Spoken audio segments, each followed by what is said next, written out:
우리 함께 찬양하시겠습니다. 정결한 맘 주시옵소서. 함께 부르시겠습니다.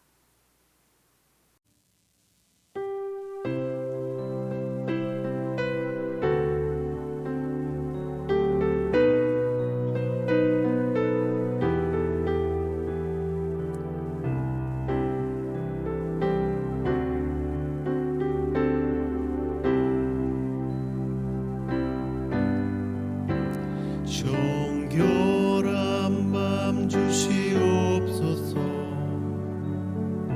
오 주님, 정직한 영을 새롭게 하소서. 정결한 맘 주시옵소서. 오 주님, 정직한 영을 새롭게 하소서. 나를 주님 앞에서 멀리 하지 마시고 주의 성령을 거두지 마옵소서.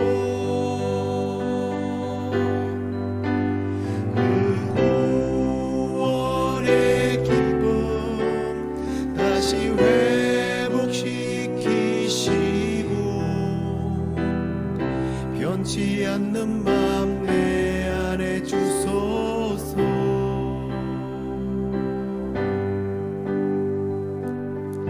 변치 않는 맘 내 안에 주소서.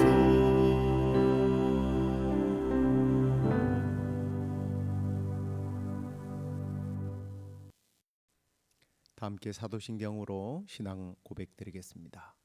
전능하사 천지를 만드신 하나님 아버지를 내가 믿사오며 그 외아들 우리 주 예수 그리스도를 믿사오니 이는 성령으로 잉태하사 동정녀 마리아에게 나시고 본디오 빌라도에게 고난을 받으사 십자가에 못 박혀 죽으시고 장사한 지 사흘 만에 죽은 자 가운데서 다시 살아나시며 하늘에 오르사 전능하신 하나님 우편에 앉아 계시다가 저리로서 산자와 죽은 자를 심판하러 오시리라. 성령을 믿사오며 거룩한 공회와 성도가 서로 교통하는 것과 죄를 사하여 주시는 것과 몸이 다시 사는 것과 영원히 사는 것을 믿사옵나이다. 아멘. 찬송가 하나 더 합니다. 인애하신 구세주여 함께 부르시겠습니다.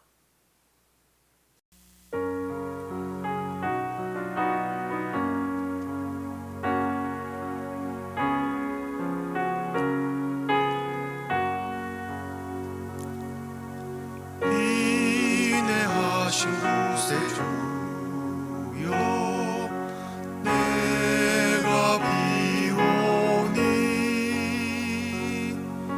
죄인 오라 하실 때에 날 부르소서. 주여 주여 내가 비오니 죄인 오라 하실 때에 날 부르소서. 자비하신 보좌 앞에 꿇어 엎드려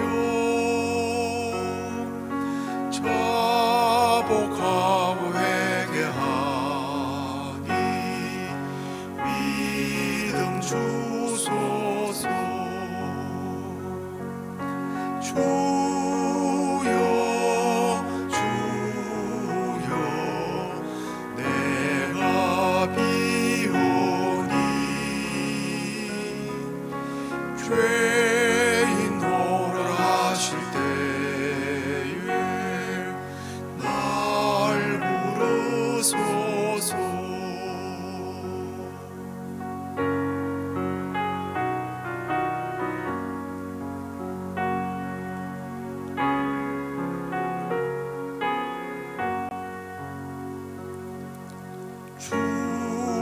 공로 의지하여 주께 가오니 상한 마음을 고치시고 구원하소서. 주여 주여 내가 비오니 죄인노라 하실 때에 날 부르소서. 만복 끄는 우리 주여 위로하소서.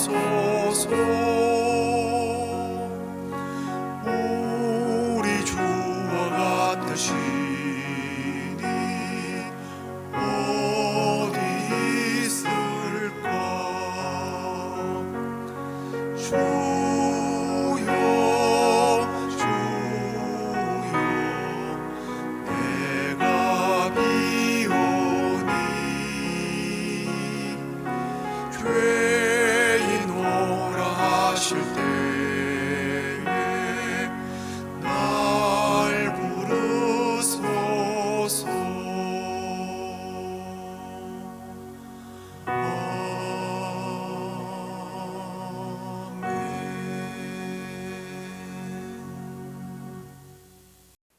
하나님 말씀 함께 이제 읽도록 하겠습니다. 출애굽기 34장 전체를 읽어야 하는데요, 10절까지만 읽도록 하겠습니다. 여호와께서 모세에게 이르시되 너는 돌판 둘을 처음 것과 같이 다듬어 만들라. 네가 깨뜨린 처음 판에 있던 말을 내가 그 판에 쓰리니 아침까지 준비하고 아침에 시내산에 올라와 산 꼭대기에서 내게 보이되 아무도 너와 함께 오르지 말며 온 산에 아무도 나타나지 못하게 하고 양과 소도 산 앞에서 먹지 못하게 하라. 모세가 돌판 둘을 첨곡과 같이 깎아 만들고 아침에 일찍이 일어나 그 두 돌판을 손에 들고 여호와의 명령대로 시내산에 올라가니 여호와께서 구름 가운데에 강림하사 그와 함께 거기 서서 여호와의 이름을 선포하실세 여호와께서 그의 앞으로 지나가시며 선포하시되 여호와라 여호와라 자비롭고 은혜롭고 노하기를 더디하고 인자와 진실이 많은 하나님이라. 인자를 천대까지 베풀며 악과 과실과 죄를 용서하리라. 그러나 벌을 면제하시는 아니하고 아버지의 악행을 자손 3, 4대까지 봉하리라. 모세가 급히 땅에 엎드려 경배하며 이르되 주여 내가 주께 은총을 입었거든 원하건대 주는 우리와 동행하옵소서. 이는 목이 뻣뻣한 백성이니이다. 우리의 악과 죄를 사하시고 우리를 주의 기업으로 삼으소서. 여호와께서 이르시되 보라 내가 언약을 세우나니 곧 내가 아직 온 땅 아무 국민에게도 행하지 아니한 이적을 너희 전체 백성 앞에 행할 것이라. 네가 머무는 나라 백성이 다 여호와의 행하심을 보리니 내가 너를 위하여 행할 일이 두려운 것임이니라. 아멘.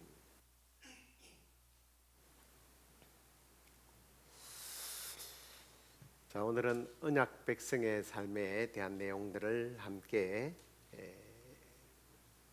나누도록 하겠습니다. 제가 읽기 전에 말씀드렸습니다만 1절로 26절까지 전체를 다 읽어야 합니다만 제가 너무 길어서 10절까지만 읽었는데요. 자, 우리는 살아가면서 많은 약속을 합니다만 실제로 그 약속을 깰 때가 많습니다. 때로는 실수로 또 어떤 때는 고의로 혹은 그냥 마음이 변해서 그렇게 약속들을 깨기도 하죠. 그럴 때 상대방의 마음은 상처를 늘 받게 됩니다. 이것이 부부 간에도 친구 간에도 심지어는 부모와 자녀 사이에도 약속은 관계의 기초라는 겁니다. 그런데 그 약속이 깨어졌을 때 대부분의 사람은 마음의 문을 닫아버립니다. 두 번은 없다. 뭐 우리 한국 사람은 그래도 삼세판 뭐 이러기도 하지만 그런데 하나님은 그렇지 않습니다. 이스라엘 백성이 하나님과 맺은 언약을 깨뜨리고 금송아지를 만들었습니다. 그토록 은혜로 인도해 주셨는데 그들은 고작 며칠 만에 우상을 만들어 절을 했죠. 그런데 하나님은 다시 언약을 주시겠다고 말씀하십니다. 그래서 오늘 1절에 처음 것과 같은 돌판을 만들어 오너라라고 말씀하시면서 하나님께서 모세에게 명령하는 이 부분은 다시 시작하겠다는 하나님의 의지를 보여주는 모습입니다. 얼마나 놀라운 은혜인지 모릅니다. 그런데 이 말씀은 단지 과거의 이스라엘 백성들에게 관련된 말씀이 아니라는 거죠. 오늘도 자주 넘어지고 흔들리는 우리에게 주시는 하나님의 사랑의 고백과 같은 이야기입니다. 다시 시작하자. 내가 너와 여전히 언약을 맺고 싶단다 라고 말씀하시는 하나님의 음성을 우리가 함께 오늘 상고하면서 우리가 언약 백성으로서의 어떤 삶을 살아야 할 것인가를 함께 깨닫고 실천하기를 소망합니다.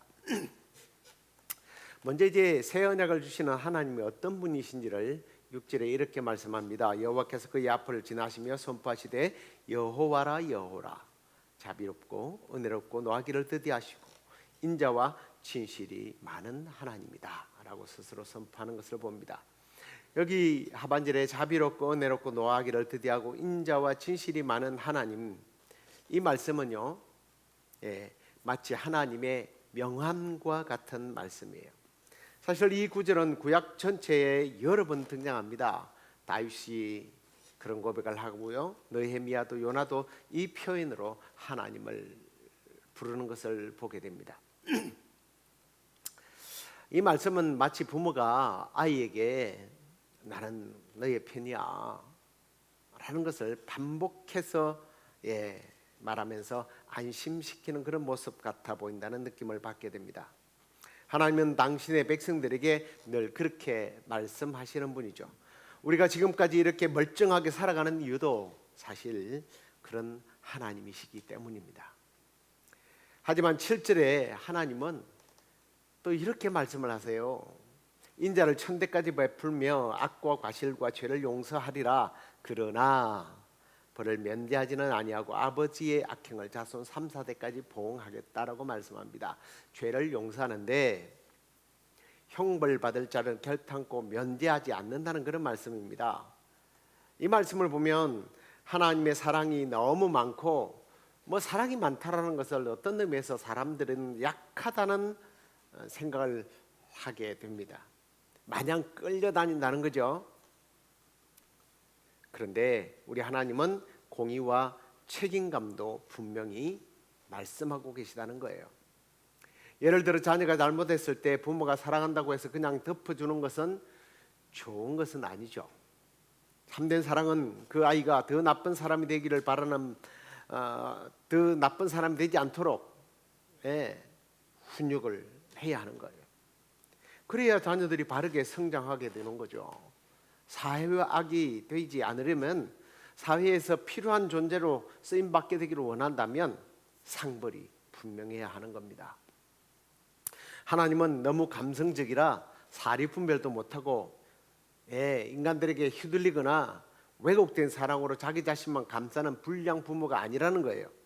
사랑으로 품되 진리 안에서 바르게 세워 가신다는 겁니다. 그분의 사랑은 깊고 그분의 공의는 정확하다는 거예요. 그 하나님의 공의를 우리는 두려워하고 또 공경하고 동의하며 순종하며 살아갈 수 있기를 간절히 주의 이름으로 축원합니다. 자, 이렇게 하나님께서 죄를 용서하지 않고 아버지의 악행을 보응한다라는 말로서 모세에게 말할 때에 모세는요 하나님 앞에 바로 엎드리게 되죠. 그러면서 중보하게 됩니다. 이렇게 고백을 합니다. 원하건대 주는 우리와 동행해 주십시오. 이는 목이 뻣뻣한 백성입니다. 우리의 악과 죄를 사하시고 우리를 주의 기업으로 삼아 주십시오 하고 중보 기도하는 것을 봅니다. 저는 여기서 주님 우리와 동행해 주십시오라고 하는 기도문이 참 가슴에 와 닿는 것 같아요. 이런 의미 아니겠습니까? 맞아도 부모 밑에서 보호받아야 한다는 거예요. 그래야 바르게 성장한다는 겁니다. 그리고 9절에 보면 우리가 이제 여기 보면 주여 이 백성이 목이 곧은 백성입니다라고 말하잖아요. 여기 목이 곧다라는 말은 요즘식으로 말하면 고집불통이라는 뜻입니다. 말을 안 듣는다는 겁니다. 사실 이 백성들이 이스라엘 백성들이 그랬죠. 반복적으로 불평하고 원망했습니다. 그러니 하나님도 진노하실 수밖에 없죠. 그런데 그 순간 모세는 그들을 변호했어요. 중보기도했다는 겁니다. 그러면서 우리를 주의 기업으로 삼아 주십시오라고 간절히 기도하는 모습입니다. 여기서 한 가지 여러분들에게 좀 묻고 싶어요. 여러분은 과연 누군가가 여러분들에게 실수하고 잘못했을 때 그들의 죄와 허물을 두고 모세처럼 이렇게 간절히 기도해 본 적은 있으십니까? 가족의 구원을 위해, 친구의 회개를 위해, 교회와 나라를 위해 기도는 말로만 하는 것이 아닙니다. 기도는요 가슴으로 품는 거예요. 그 사람의 허물까지도 품는 겁니다. 4세기 북아프리카 지금의 알제리 지방에서 한 여인이 살고 있었습니다. 이름이 모니카라고 하는 이름인데요. 독실한 기독교 신자였습니다. 남편은 신앙 없는 이교도였어요. 그래서 그녀의 가장 큰 걱정은 아들이 믿음 안에 자라는 거였습니다. 근데 그의 아들의 이름이 많이 들어보셨을 거예요. 어거스틴. 이 어거스틴은 젊은 시절 학문에 대한 욕심과 쾌락을 쫓아서 쾌락주의와 만유교 이단에 빠져 살았습니다. 하나님이 계시다면 왜 내가 원하는 대로 살 수 없지? 라는 생각에 휘둘려서 방탕한 삶을 살아갔습니다. 심지어 어린 시절을 신앙으로 가르쳤던 어머니를 떠나버렸죠. 그러나 이 어머니 모니카는 포기하지 않았습니다. 눈물로 매일같이 하나님 앞에 기도했습니다. 주변 사람들은 이렇게 이야기했죠. 모니카 이제 그만 기도하세요. 당신 아들은 벌써 멀리 떠나가 버렸습니다. 그러나 그녀는 하나님은 나의 기도를 들어주시는 분입니다. 내 아들이 하나님께로 다시 돌아올 거예요. 그렇게 포기하지 않고 기도했습니다. 그런데 이 어거스틴은 한때 로마로 밀라노로 곳곳을 떠돌아다니면서 철학자들과 어울리며 교만에 빠져 살았습니다. 그러던 어느 날 우연히 어느 정원에서 책을 읽다가 성경 말씀 로마서 13장 13절 14절을 접하게 됩니다. 낮에와 같이 단정히 행하라. 방탕과 술 취하지 말아라. 오직 주 예수 그리스도로 옷 입어라. 그 순간 그의 마음이 평안해지기 시작했습니다. 그리고 그는 무릎을 꿇고 하나님 앞에 돌아왔죠. 그럼 훗날 이렇게 고백했습니다. 내가 방황하는 동안 어머니의 기도는 하늘 문을 두드리고 있었다. 이렇게 회심한 어거스틴은 교부가 되었고 오늘날까지도 그의 고백록과 같은 책을 통해서 수많은 사람들에게 선한 영향력을 주는 위대한 신학자요 목회자로 기억되고 있습니다. 세상 기도는 불가능하게 보여도 하나님은 눈물의 기도를 기억하고 응답하신다는 거예요. 내가 그를 위해서 울어주지 않으면 누가 울어주겠는가? 우리도 이 모세처럼 모니카처럼 기도의 자리를 떠나지 않는다면 하나님의 때에 반드시 구원의 열매가 맺게 될 줄로 믿습니다. 자, 이제 우리가 읽지 않았던 12절 이하의 내용인데요. 그 내용에 보면 하나님은 언약을 갱신하십니다. 그러면서 이스라엘 백성들에게 몇 가지의 삶의 원칙을 말씀하세요. 죄와 공존하지 말아라. 다시 말하면 12절에 보면 가난한 사람들과 언약을 맺지 말라고 말합니다. 그리고 우상단을 흐르라. 아세라당을 깨뜨리라. 우상과 타협하지 말라고 말해요. 그리고 이방 여인과 결혼하지 말라고 16절에 6절에 말합니다. 신앙의 순결을 지키라는 거예요. 그리고 18절 이하의 26절까지는 하나님은 세 절기를 지키라고 말합니다. 하나님의 은혜를 기억하라는 거예요. 무교절 77절 6월절이죠. 그것은 단순한 형식이 아니라 하나님이 하신 일을 기억하도록 하기 위해서, 정체성을 유지하기 위해서 하나님은 절기를 지키라고 말씀을 하고 있습니다. 하나님은 우리가 세상 속에 살지만 나는 하나님의 백성이다라고 하는 정체성을 잃어버리지 않도록 하기 위해서, 세상과 타협하지 않도록, 무너지지 않도록 하기 위하여 이런 절기를 지키라고 말씀하고 있습니다. 세상 속에 살아가지만 세상처럼 살 수는, 세상 사람들처럼 살아서는 안 된다는 거예요.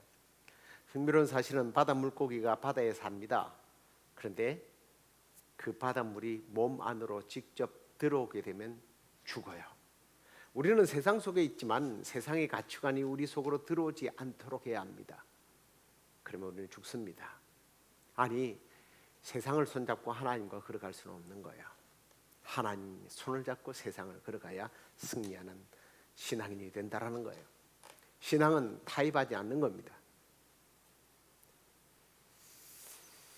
그리고 34장 14절에 보면 그렇게 해야 되는 이유에 대해서 이렇게 말씀합니다.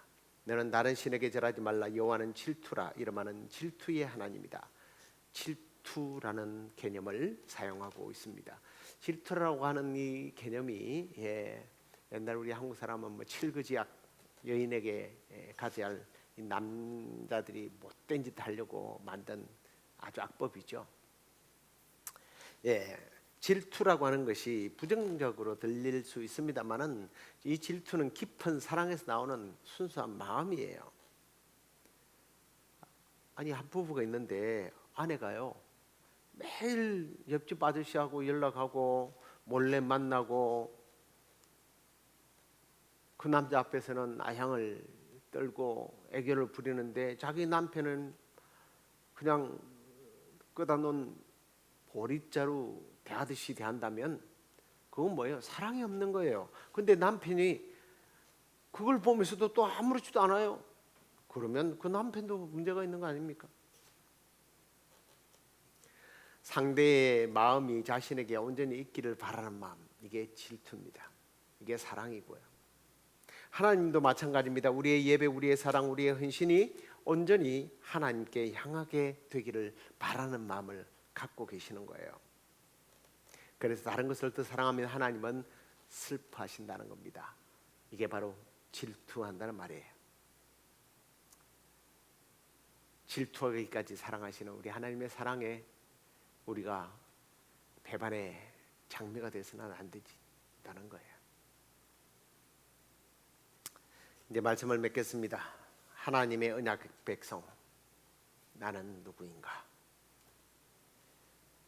오늘 그 정체성을 회복하기 위하여 하나님께서는 언약을 회복시켜 주셨습니다. 그 언약에 맞게 살아가라고 말씀하셨습니다. 오늘 그 하나님의 말씀 앞에 저는 여러분에게 두 가지 질문을 던지면서 말씀을 맺고 싶어요. 하나님의 사랑 앞에서 정말 그 사랑을 담아서 나도 중보자의 삶을 살아가고 있는가? 그리고 나는 세상과 타협하지 않고 하나님 앞에 정결한 삶을 살아가고 있는가? 여러분 스스로에게 물어보시기 바랍니다.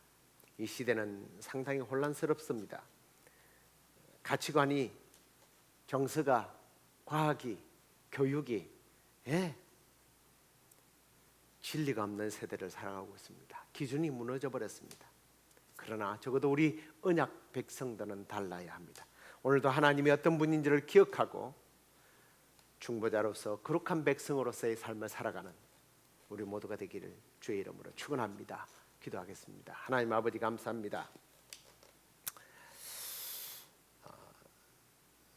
모세가 하나님의 사랑 앞에서 중보자로 섰던 것처럼 하나님, 나는 오늘 누군가를 사랑하며 그가 믿음 안에 다시 회복되기를 바라는 마음으로 중보하고 있는지,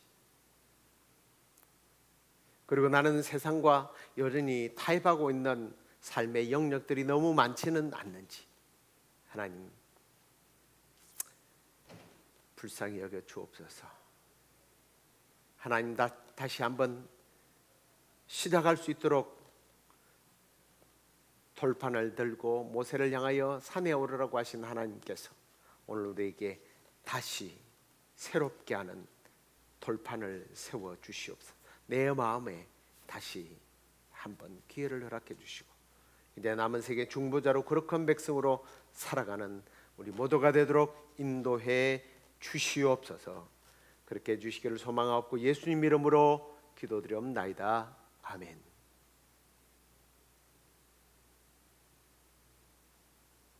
하늘에 계신 우리 아버지여, 이름이 거룩히 여김을 받으시오며 나라의 마옵시며 뜻이 하늘에서 이루어진 것 같이 땅에서 이루어지이다. 오늘날 우리에게 일용할 양식을 주옵시고 우리가 우리에게 죄의 지은 자를 사하여 준 것 같이 우리의 죄를 사하여 주옵시고 우리를 시험에 들게 하지 마옵시고 다만 악에서 구하옵소서. 대개 나라와 권세와 영광이 아버지께 영원히 사옵나이다. 아멘.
Then sings my soul.